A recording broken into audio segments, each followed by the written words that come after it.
el trabajo previo que yo hago es el que va a ser más importante que cuando estoy ahí, porque me va a definir cómo va a ser ahí mi agenda. Entonces yo ya desde el momento en que confirmo que voy a ir a la COP, empiezo a hablar, por ejemplo, con el canal de televisión y establecemos, bueno, qué días vamos a salir en función de, por ejemplo, cuándo son los días que hablan los presidentes. Si bien todo esto después se puede, ¿no?, como desarticular un poco, pero tratamos de ir con una agenda en la que por las diferencias horarias y demás estemos más organizados en el trabajo, qué notas voy a entregar, si voy a entregar una nota sobre el inicio de la COP, si me voy a concentrar en, por ejemplo, hacer una nota temática sobre los activistas jóvenes que participan, si voy a dejar únicamente, voy a estar buscando información y hacer una nota sobre el final. Entonces todo eso, a ver, les repito, ni siquiera fui a París así. Es lo que vengo mejorando COP a COP de lo que me viene sirviendo, pero todo lo que ustedes antes puedan tener organizados en cuanto a cómo ustedes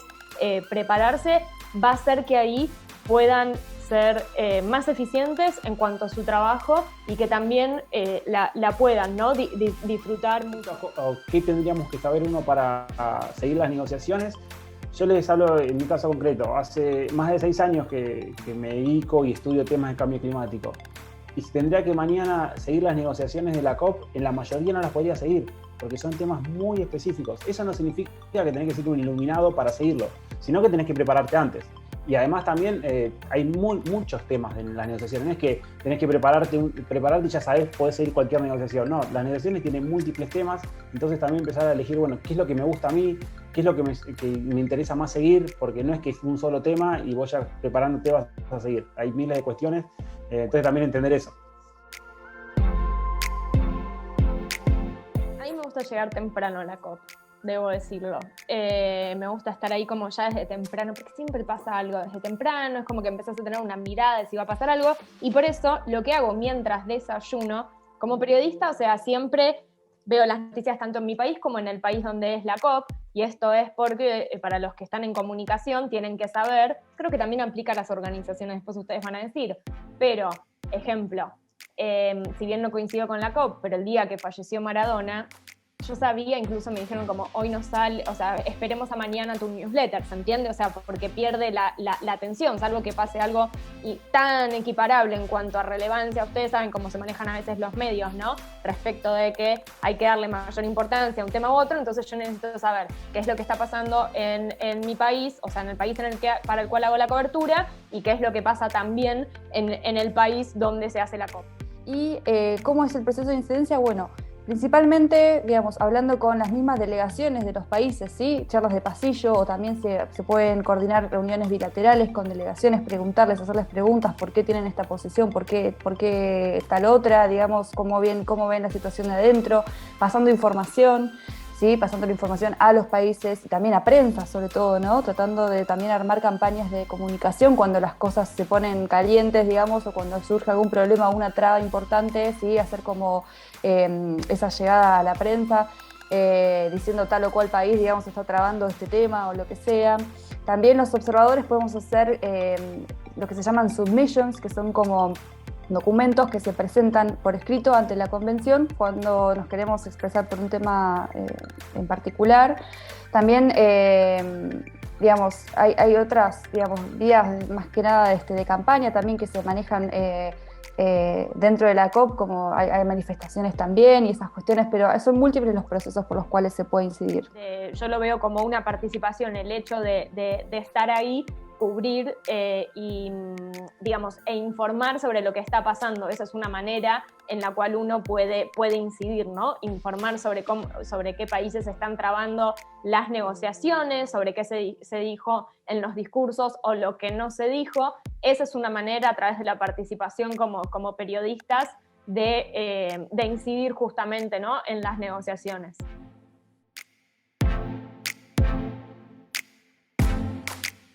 Yo hablo siempre desde mi caso, digo, como, tal vez sirve de ejemplo con una cuestión que se puede hacer o no, pero yo empecé arrancando con un informe, porque un poco lo que decía el país es, y más en el 2015, había muy poca información en español, y más así de contenido general, que explique básicamente qué era, qué estaba sucediendo, cómo se impactaba en Argentina.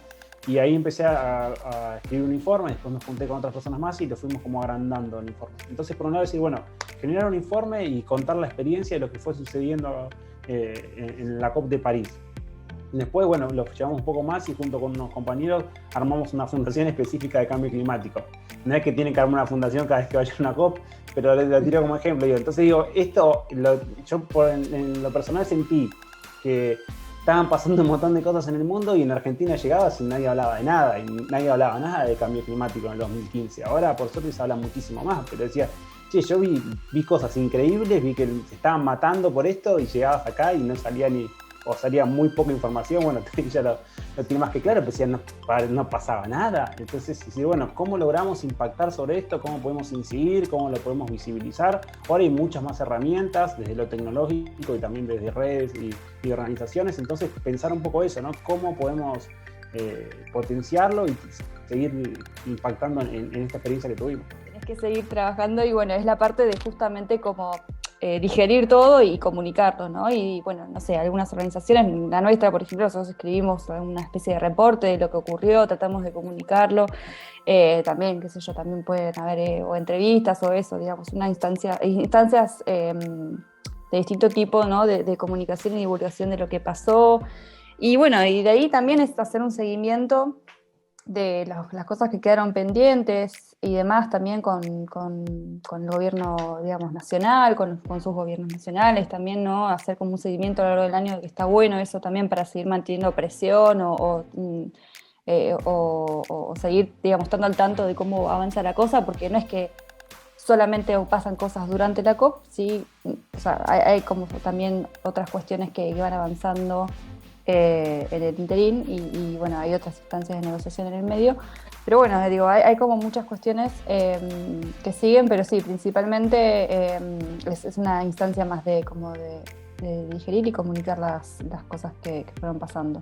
Siempre hay algo que se avanza en las COPs, entonces hagan un balance respecto de, ok, se tenía que llegar acá a, no sé, avanzar en financiamiento y no se avanzó, bueno, expliquen por qué no se avanzó, qué países pusieron trabas y demás. Ahora vean también al mismo tiempo en qué aspectos sí se avanzaron. O sea, por ejemplo, en la última COP se habían avanzado algunas cuestiones de género. Entonces, como bien dice ahí Clara, como no comunicar negativamente.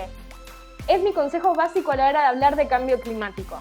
Porque hay ya toda una mirada y una percepción negativa por la propia naturaleza del tema. Entonces siempre tratan de hacer un balance para que la gente se quede con, bueno, qué es lo que todavía tienen que seguir, ¿no? Negociando, qué es lo que ya, o sea, que se queden con que hubo un avance, si es que lo hubo, obviamente, si no hubo un avance en ninguno de los temas, que no lo creo, porque siempre en algo se trabaja más y mejor que en otros temas, me parece que eso también es importante, porque insisto, el título de fue un fracaso termina alimentando, ¿no? Esa creencia popular de que no sirven de nada esas COPs, y lo escucho todos los años. O sea, todos los años escucho eso. ¿Para qué va? Si no sirve, si no funciona. Y la realidad es que si todos los que estamos acá, incluso ustedes, es porque queremos creer que es lo que, digamos, es lo que tiene que funcionar, ¿no? O al menos es la herramienta que tenemos para que se implemente.